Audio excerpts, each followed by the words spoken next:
Welcome back to Parimala's creativity channel.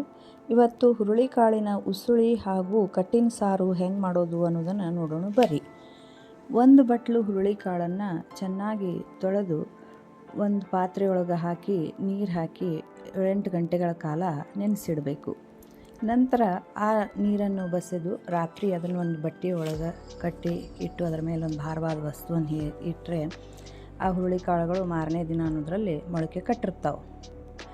ಒಂದು cooker ಪ್ಯಾನ್ನಲ್ಲಿ ಆ ಮೊಳಕೆ ಕಾಳುಗಳನ್ನು ಹಾಕಿ 4-5 ವಿಸಲ್ ಬರುವವರೆಗೂ ಬೇಯಿಸ್ಕೊಳ್ಬೇಕು.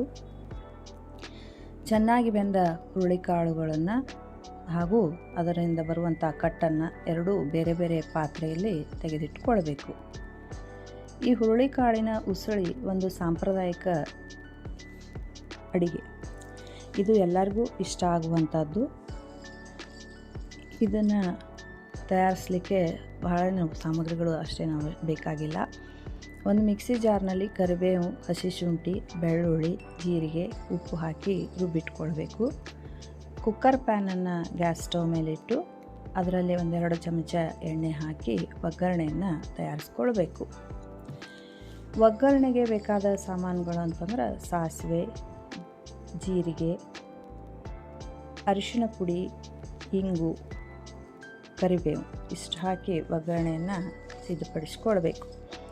ಈ ಹುರುಳಿಕಾಳು ಉಸುಳಿ ಚಪಾತಿ ಮತ್ತು ರೊಟ್ಟಿ ಎರಡಕ್ಕೂ ಹೊಂದಿಕೊಳ್ಳುವಂತಹ ಒಂದು ಸಾಧನ ಆಗಿದೆ. ಇದನ್ನು ತಯಾರಿಸಲಿಕ್ಕೆ ಸಮಯನೂ ಭಾಳ ಬೇಕಾಗಿಲ್ಲ ರೀ. ಬೇಯಿಸ್ಲಿಕ್ಕಷ್ಟು ಒಂದು 4-5 ವಿಸಲ್ ಆಗೋವರೆಗೂ ಬೇಯಿಸಬೇಕಾಗ್ತದೆ ಕಾಳುಗಳನ್ನು. ನಂತರ ತಯಾರಿಸೋದು ಬಹಳ ಸರಳ. ಇದರಲ್ಲಿ ಮಿಕ್ಸಿ ಜಾರಲ್ಲಿ ರುಬ್ಬಿಟ್ಕೊಂಡ ಅರ್ಧ ಮಿಶ್ರಣವನ್ನು ಅಲ್ಲ ಶುಂಠಿ ಪೇಸ್ಟ್ ಮಿಶ್ರಣವನ್ನು ಸೇರಿಸ್ಕೋಬೇಕು. ಈರುಳ್ಳಿಯನ್ನು ಹಾಕಿ ಚೆನ್ನಾಗಿ ಬಾಡಿಸ್ಕೊಳ್ಬೇಕು. ನಂತರ ಹುರುಳಿಕಾಳಿನಲ್ಲಿ 1-2 ಚಮಚ ಹುರುಳಿಕಾಳನ್ನು ಎತ್ತಿಟ್ಕೊಳ್ಬೇಕು. ಅದನ್ನು ರುಬ್ಬಿ ಸಾರಿಗೆ ಹಾಕಲಿಕ್ಕೆ ಬೇಕಾಗ್ತದೆ. ಉಳಿದ ಹುರುಳಿಕಾಳುಗಳನ್ನು ಈ ಒಗ್ಗರಣೆ ಮಿಶ್ರಣಕ್ಕೆ ಸೇರಿಸಬೇಕು.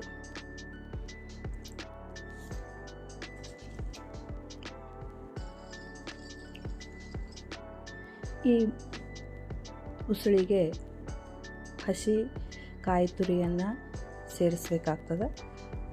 ರುಚಿಗೆ ತಕ್ಕಷ್ಟು ಉಪ್ಪು ಮತ್ತು ಹುಣಸೆ ರಸ ಹಾಕಬೇಕಾಗ್ತದೆ. ಹುಣಸೆ ರಸವನ್ನು ಸಿದ್ಧಪಡಿಸಿ ಇಟ್ಕೊಳ್ಬೇಕು. ಅದು ಸಾರಿಗೂ ಕೂಡ ಹುಣಸೆ ರಸ ಬೇಕು. ಈಗ ಒಗ್ಗರಣೆ ಮಿಶ್ರಣದಲ್ಲಿ ಹುರುಳಿಕಾಳುಗಳನ್ನು ಹಾಕಿ ಚೆನ್ನಾಗಿ ಬಾಡಿಸಿ ನಂತರ ರುಚಿಗೆ ತಕ್ಕಷ್ಟು ಉಪ್ಪು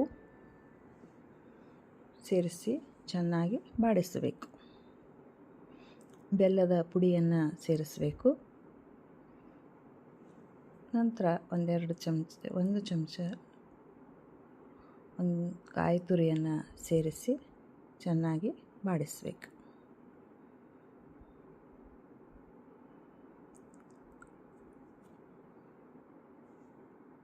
ಹುಣಸೆ ರಸವನ್ನು ಇದಕ್ಕೆ ಸೇರಿಸಬೇಕು.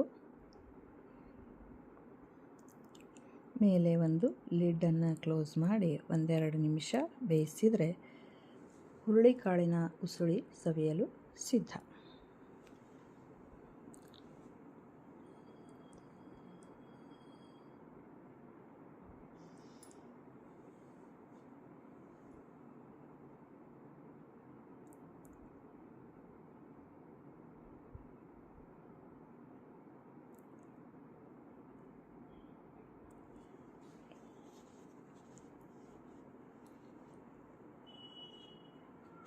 ನಂತರ ಒಂದು ಕುಕ್ಕರ್ ಪ್ಯಾನ್ಗೆ 1-2 ಚಮಚ ಎಣ್ಣೆಯನ್ನು ಹಾಕಿ ಸಾಸಿವೆ, ಜೀರಿಗೆ,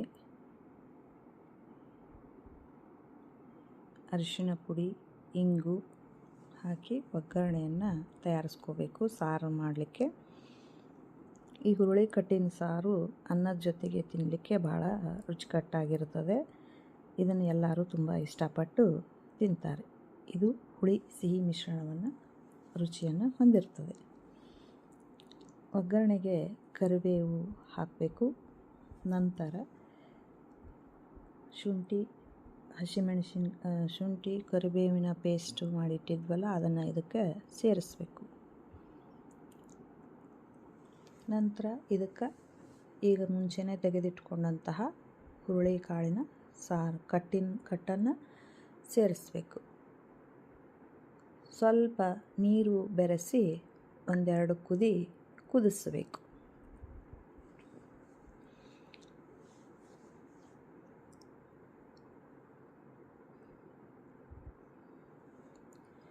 ಒಂದು ಹುರುಳಿಕಾಳು ಬೇಯಿಸಿದ್ರೆ 2 ರೀತಿ ವ್ಯಂಜನಗಳನ್ನು ತಯಾರಿಸ್ಬೋದು ನೋಡಿರಿ. ಒಂದು ಉಸುಳಿ ಮತ್ತು ಇನ್ನೊಂದು ಸಾರು ಕೂಡ. ಮತ್ತು ಮಿಕ್ಸಿ ಜಾರ್ಗೆ ಈಗಾಗಲೇ ಬೇಯಿಸಿಟ್ಟುಕೊಂಡಂತಹ ಮೊಳಕೆ ಬರಿಸಿದ ಹುರುಳಿಕಾಳು 1-2 ಚಮಚ ಹಾಕಿ ಸ್ವಲ್ಪ ನೀರು ಹಾಕಬೇಕು. ಇದಕ್ಕೆ ಹಸಿ ಕಾಯಿ ತುರಿ, ಅಚ್ಚ ಖಾರದ ಪುಡಿ ಮತ್ತು ಮಸಾಲೆ ಪುಡಿಯನ್ನು, ಸಾರಿಗೆ ಬೇಕಾಗುವ ಮಸಾಲೆ ಪುಡಿಯನ್ನು ಸೇರಿಸಿ ರುಬ್ಬಿಕೊಳ್ಳಬೇಕು. ಈ ನುಣ್ಣಗೆ ರುಬ್ಬಿಕೊಂಡ ಮಿಶ್ರಣವನ್ನು ಕುದಿಯುತ್ತಿರುವ ಹುರುಳಿಕಾಳಿನ ಕಟ್ಟಿಗೆ ಸೇರಿಸಬೇಕು. ಒಂದೆರಡು ಕುದಿಸಬೇಕು. ರುಚಿಗೆ ತಕ್ಕಷ್ಟು ಉಪ್ಪು, ಹುಣಸೆ ರಸ ಹಾಗೂ ಬೆಲ್ಲವನ್ನು ಸೇರಿಸಬೇಕು. ಈ ಹುಣಸೆ ಹಣ್ಣು ಬೆಲ್ಲ ಹಾಕಿದ್ರೆ ಅದರ ರುಚಿನೇ ಬೇರೆ. ಅದೊಂದು ಹುಳಿ ಸಿಹಿ ರುಚಿಯನ್ನು ಕೊಡ್ತದೆ. ಒಂದೆರಡು ಕುದಿಸಿದ್ರೆ ಹುರುಳಿಕಾಳಿನ ಕಟ್ಟಿನ ಸಾರು ಸವಿಯಲು ಸಿದ್ಧ. ಈಗ ಬಿಸಿ ಬಿಸಿಯಾದ ಹುರುಳಿ ಸಾರು ಮತ್ತು ಉಸುಳಿ ಎರಡೂ ಕೂಡ ಸಿದ್ಧವಾಯಿತು. ಅನ್ನ ಮತ್ತು ರೊಟ್ಟಿ ಚಪಾತಿಯೊಂದಿಗೆ